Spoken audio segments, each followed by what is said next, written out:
Bonjour. Suite à l'engouement de la dernière vidéo sur l'acceptation émotionnelle, j'ai décidé aujourd'hui de démarrer une série de vidéos sur la thérapie d'acceptation et d'engagement. Vous vous doutez que je ne vais pas réussir en une seule vidéo à vous parler de ce sujet tellement important qui est l'acceptation.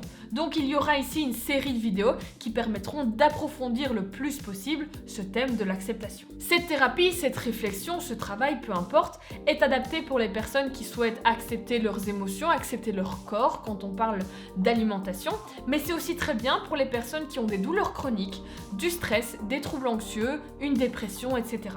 Bref, pour toutes les personnes qui ont un problème. Ça tombe bien, on en a tous. Donc, cette vidéo est adaptée à tout le monde. Est-ce que c'est pas merveilleux, ça ? Parlons de l'acte. Enfin, pas de l'acte comme ça. Hein. Ni de l'acte comme ça, mais de l'acte.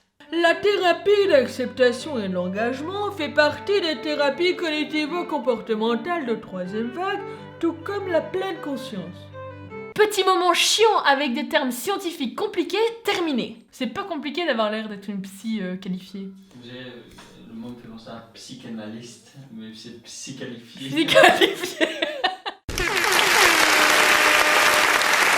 Acte signifie A, comme accepter ses émotions, ses pensées et ses sensations. C, comme choisir une direction de vie sur base de ses valeurs. Et T, comme take action, qui en anglais signifie agir. Le but de l'acte est donc d'agir pour se créer une vie riche et pleine de sens en acceptant les contrariétés et les douleurs que la vie suppose, en gros en acceptant tout ce qui est en dehors de notre sphère de contrôle. C'est sympa hein, comme objectif. Moi ça me botte bien. Le but n'est pas de réduire ou de supprimer le problème. Le but de l'acte est de changer la relation qu'on a avec ce problème afin qu'il ne nous empêche plus de vivre notre vie en fonction des choses importantes pour nous, en fonction de nos valeurs. Qui dit changement dit travail qui prend du temps. L'acceptation est un processus dans lequel vous êtes actif. On ne se réveille pas un matin en se disant « Ça y est, j'ai accepté, je suis guérie ». Non, quand on entame ce travail, on se trompe, on hésite, on avance, on réfléchit et on apprend.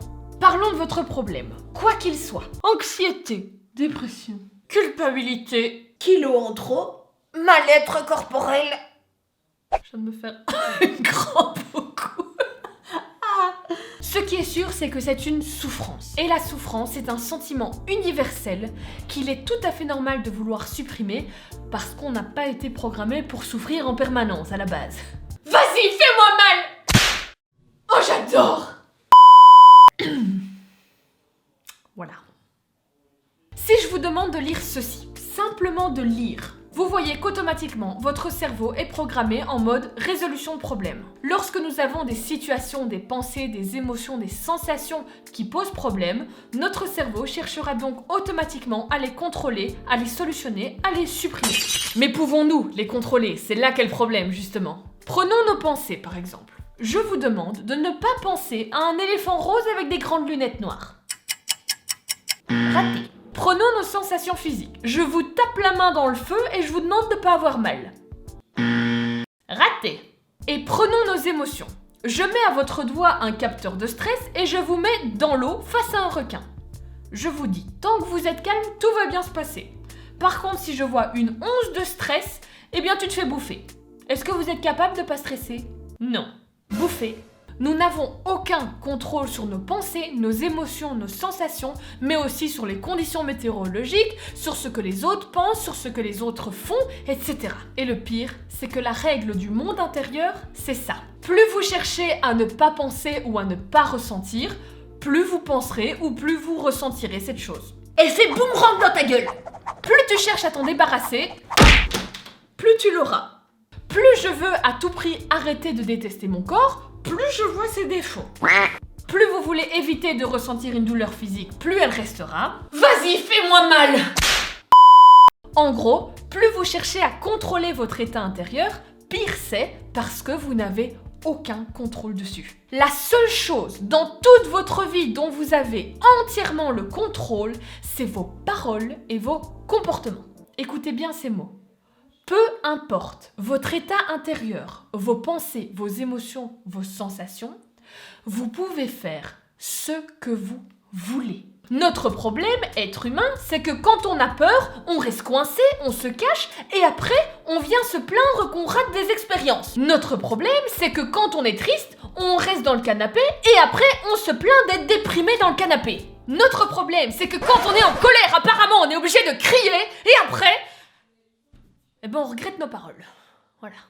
Comme si nos actions étaient complètement dépendantes de notre état intérieur. Eh bien, je vous rassure, et je vous donne une énorme clé pour votre vie, c'est que vos paroles et vos comportements extérieurs, ce qu'on voit de vous, ne dépend en réalité absolument pas de votre état intérieur. Grâce à l'acte, vous pouvez donc apprendre à, par exemple, si vous avez peur de vous engager financièrement dans quelque chose, à le faire quand même parce que c'est important pour vous et donc à ne pas rester bloqué par cette peur. Vous pouvez passer à l'acte, vous pouvez agir.